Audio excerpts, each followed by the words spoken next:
प्रणाम गुरुदेव। गुरुदेव, क्या ऐसा भी हो सकता है कि साधना के लिए शरीर की आवश्यकता ही ना हो? क्योंकि आज सुबह आप मुझसे यही कह रहे थे कि केशव, अब शरीर से साधना तो बहुत हो गई, अब हम आगे बढ़ते हैं और साधना की उस अवस्था तक पहुंचते हैं जहां साधना करने के लिए शरीर की आवश्यकता नहीं होती। ये क्या रहस्य है गुरुदेव? प्रणाम गुरुदेव। प्रणाम आपको, प्रणाम आप सभी को।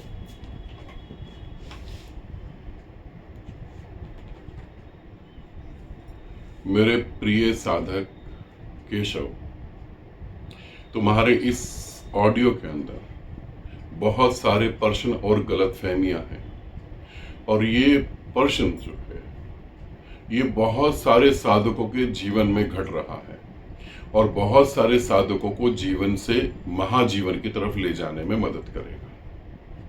इसीलिए मैंने इसको चुना कि YouTube पर वीडियो बनाकर मैं सभी को दूं।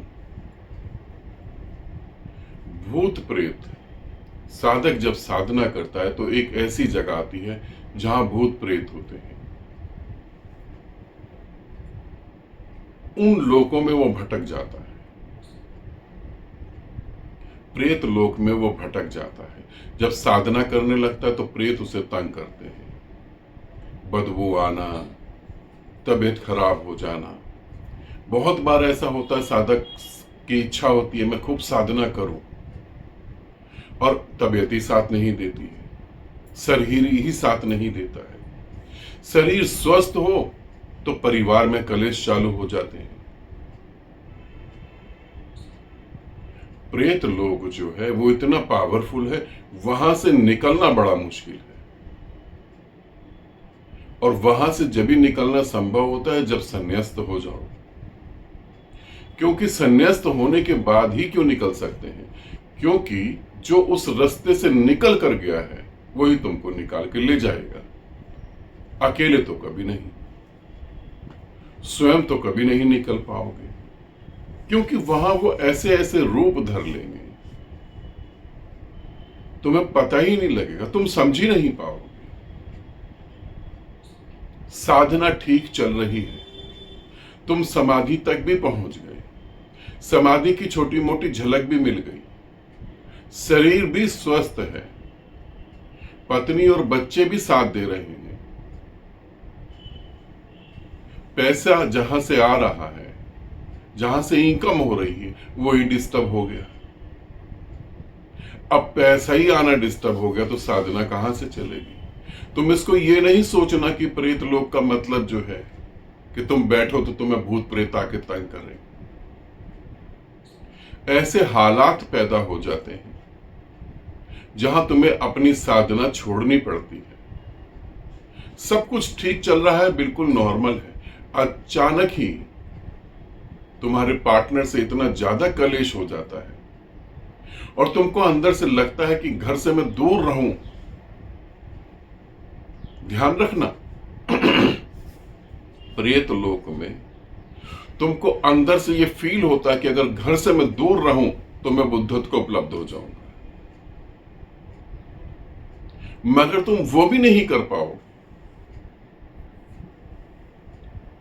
इस तरीके से इस लोक में व्यक्ति साधक फंस जाता है और साधना कितनी भी कर ले, कितने जन्म भी कर ले, निकल नहीं सकता। दूसरा इससे भी खतरनाक लोक है, दूसरा इससे भी खतरनाक मनोस्थिति है। प्रेत लोग अस्तित्व में कहीं है नहीं, ऐसा नहीं सोचना कि तुम पृथ्वी पर प्रेत लोग ढूंढने चले जाओ। ये मन की एक अवस्था है। दूसरी मन की और खतरनाक अवस्था है, वो है काल्पनिक लोक, कल्पनाओं का जगत। गुरु के ठीक सामने बैठकर भी तुम भटक जाओगे। काल्पनिक जगत इतना पावरफुल होता है। जो लोग भक्ति साधना से जुड़े हुए हैं उनको विशेष तौर की मैं बताना चाहता हूं। भक्ति साधना और पागलपन, भक्ति साधना और पागलपन में कोई ज्यादा बड़ा फर्क नहीं होता है। पागलपन का अर्थ है अपने को ही धोखा देना। पागलपन का अर्थ मैं ये नहीं कह रहा हूं कि किसी को गाली बक देना। पागलपन का अर्थ है स्वयं को ही धोखा दे लेना। और भक्ति साधना में सबसे ज्यादा जो जल्दी उतरती हैं वो होती हैं स्त्रियां। स्त्रियों के मन में प्रेम बहुत जल्दी उतरता है, और भक्ति साधना के मार्ग पर भी चलते चलते एक ही स्त्री, 1,00,000 स्त्रियां चलती हैं तो एक ही स्त्री उपलब्ध हो पाती है। सभी स्त्रियां नहीं हो पाती, क्योंकि सभी स्त्रियां अपनी कल्पनाओं में ही खो जाती हैं। काल्पनिक जगत बहुत खतरनाक है। तुम गुरु से बात करोगे, गुरु तुम्हें उत्तर भी देगा और उत्तर तुम्हें संतुष्टि देगा। तुम गुरु को खाना खिलाओगे और फिर खाना खाओगे। भक्ति मार्ग में ये काल्पनिक जगत तो बहुत बड़ी बाधा हो जाता है, और फिर तुम कंफर्म भी नहीं कर पाओगे कि जो मेरे को हो रहा है क्या वो रियलिटी में है या मैं कल्पनाओं में हूं। भक्ति नहीं घट रही, एक अपना काल्पनिक जगत बना लिया है, बस उसी में तुम घूमे जा रहे हो। और मन की एक खास बात है, जो तुम सोचते हो वो तुम्हें दिखाता है।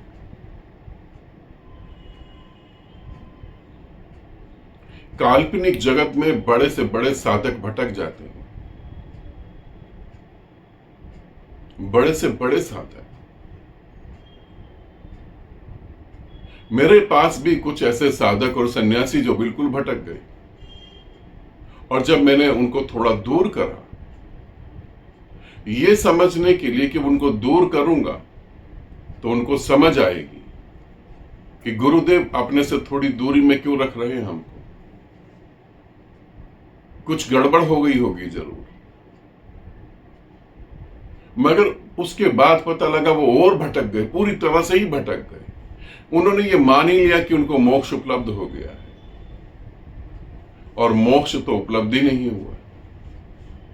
और आज वो अपने आप को कि मुझे मोक्ष उपलब्ध हो गया है ऐसा समझ बैठे, ऐसा कहीं कुछ भी नहीं है।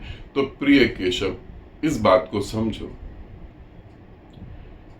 काल्पनिक जगत है जहां मैं तुम्हें कह रहा हूं कि केशव चलो अब शरीर से आगे चलें। साधना के लिए अब शरीर की कोई जरूरत नहीं। और अच्छा है तुमने मुझसे कंफर्म करा। ये तुम्हारा मन ही तुमको धोखा देने में लग गया है। ये तुम्हारा मन ही तुमको धोखा दे रहा है, और कहीं कुछ नहीं हो रहा। अगर कोई व्यक्ति बहुत साधना करता है और मुक्त नहीं हो पाता, तो उसे दोबारा इस पृथ्वी पर मुक्त होने के लिए आना पड़ेगा। कोई बहुत साधना करता है और बहुत करीब आ गया मोक्ष के, और करुणा के कारण सभी को अपने ज्ञान के बारे में बता रहा है, सभी की मदद कर रहा है, और शरीर त्याग दिया तो वो देवताओं की श्रेणी में पहुंचेगा। मगर ध्यान रखना, देवताओं को भी मोक्ष चाहिए तो उनको मनुष्य शरीर धारण करना पड़ेगा। तुम्हारे सभी देवी देवताओं को अगर मोक्ष चाहिए तो उन्हें मनुष्य शरीर धारण करना पड़ेगा। जब देवताओं के लिए शर्त है कि मनुष्य शरीर धारण जरूरी है मोक्ष के लिए, तो फिर मैं तुम्हें ये कैसे कह सकता हूं कि छोड़ो, शरीर की अब जरूरत नहीं है। ये जरूर तुम्हारा मन तुम्हें धोखा दे रहा है, उसे तुम समझने की कोशिश करो। मैं तो बल्कि ये कहूंगा कि तुम संकल्प करो कि जब तक मुक्त ना हो जाऊं तब तक इस शरीर को छोड़ूंगा नहीं। जब तक मुक्त ना हो जाऊं तब तक इस शरीर को नहीं छोड़ूंगा, क्योंकि दोबारा आओ और गुरु भी ना मिले। गुरु कोई मौसमी फूल नहीं है जो हर सीजन में खिल जाता है।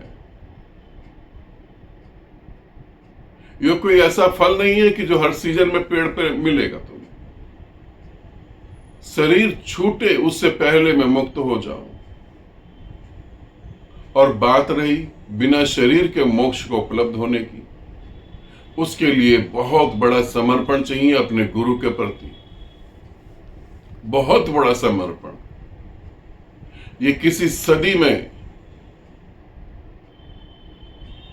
कभी कभी घटता है, ये साधारण बात नहीं है।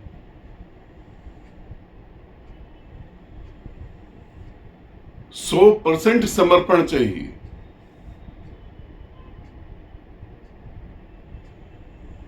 तब ऐसा हो सकता है।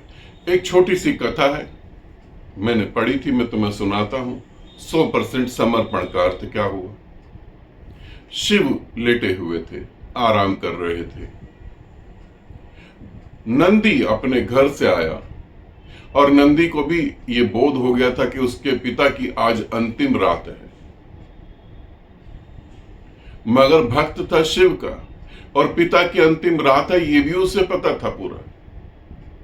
और पिता के पांव में बहुत दर्द हो रहा था। नंदी को पता था कि उसको अपने पिता के पास होना है, मगर नंदी शिव के पास आकर बैठा।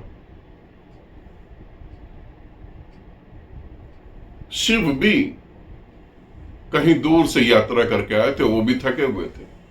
शिव तो त्रिकालदर्शी, उन्होंने तो देखा। उन्होंने नंदी को कहा कि नंदी आज तुम मेरे पास मत बैठो, आज तुम घर ही जाओ।